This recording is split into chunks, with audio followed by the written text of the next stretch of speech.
nation. We meet at a college noted for knowledge, in a city noted for progress, in a state noted for strength, and we stand in need of all three.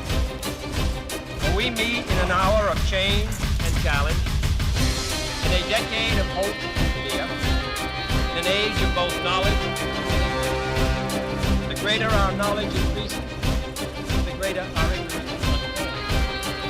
Despite the striking fact, most of the scientists the world has ever known are alive and working today, despite the fact that this nation's own scientific manpower is doubling every 12 years in a rate of growth more than 3 times that of our population as a whole. Despite that, the vast stretches of the unknown and the unanswered and the unfinished still far outstrip our collective comprehension. No man can fully grasp how far and how fast we've come. But condense, if you will, the 50,000 years of man's recorded history in a time span of but a half century. Stated in these terms, we know very little about the first 4 years, except at the end of them, advanced men had learned to use the skin of animals to cover.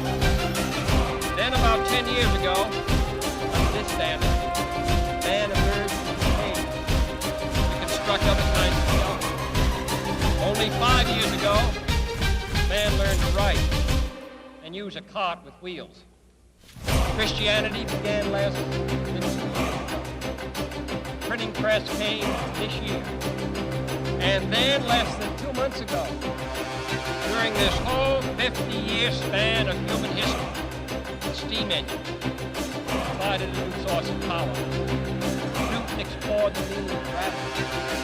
Last month, electric bus and telephone and automobile, airplanes became available. Only last week, we developed penicillin and television and nuclear power.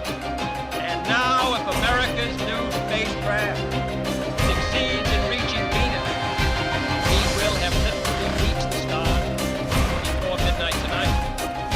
This is a breathtaking pace, and such a pace cannot help but create new ills.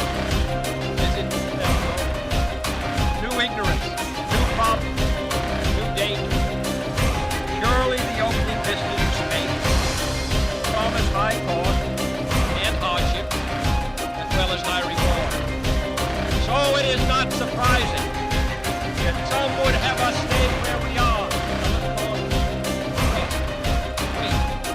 But this city of Houston, this state of Texas, this country of the United States was not built by those who waited and rested and wished to look behind them.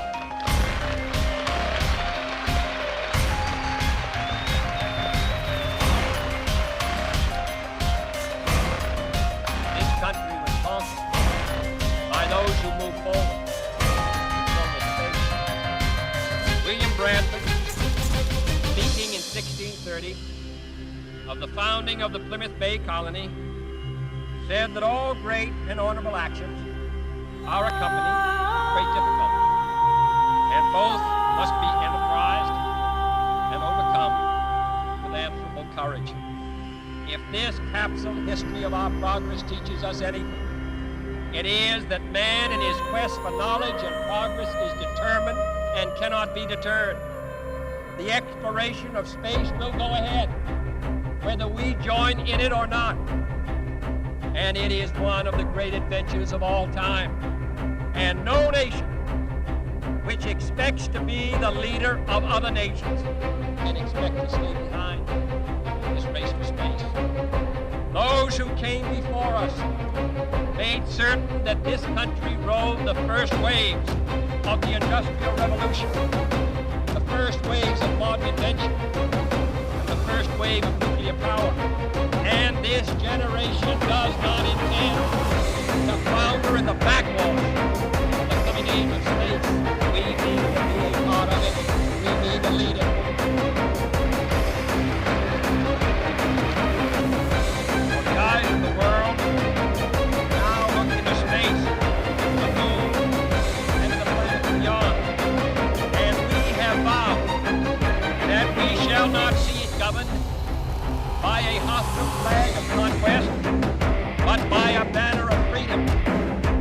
peace, we have vowed that we shall not see space filled with weapons of mass destruction, but with instruments of knowledge. Understand? Yet the vows of this nation can only be fulfilled if we in this nation are first, and therefore we intend to be first.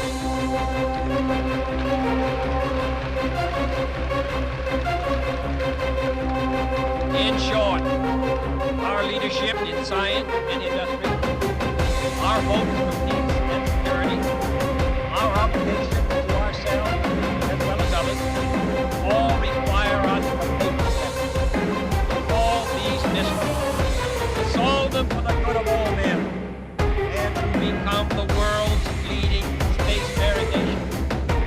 We set sail on this new sea because there is new knowledge to be gained and new rights to be won, and they must be won.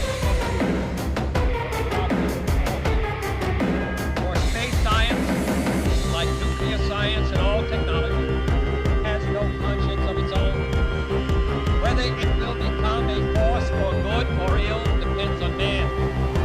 And only if the United States occupies a position of preeminence can we help decide whether this new ocean will be a sea of peace or a new terrifying general war. I do not say that we should or will go unprotected against the hostile of space any more than we go unprotected against the hostile use of land or sea. But I do say that space can be explored and mastered without feeding the fires of war, without repeating the mistakes that man has made in extending his writ around this globe of ours. There is no strife, no prejudice, no national conflict in our space yet. Its hazards are hostile to us all. Its conquest deserves the best of all mankind, and its opportunity for peaceful cooperation may never come again. But why, some say, the moon? Why choose this as our goal? And they may well ask, why climb the highest mountain?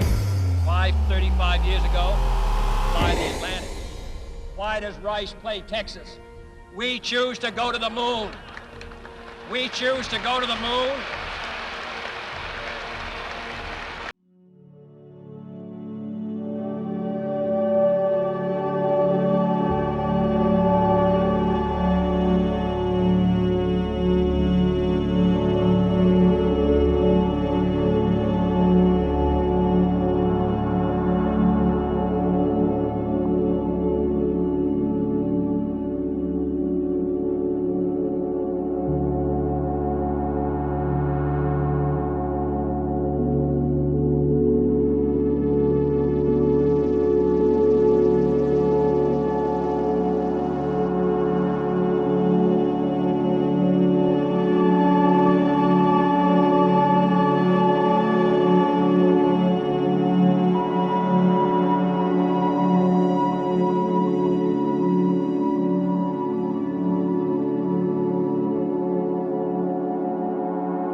of a large scientific and engineering community.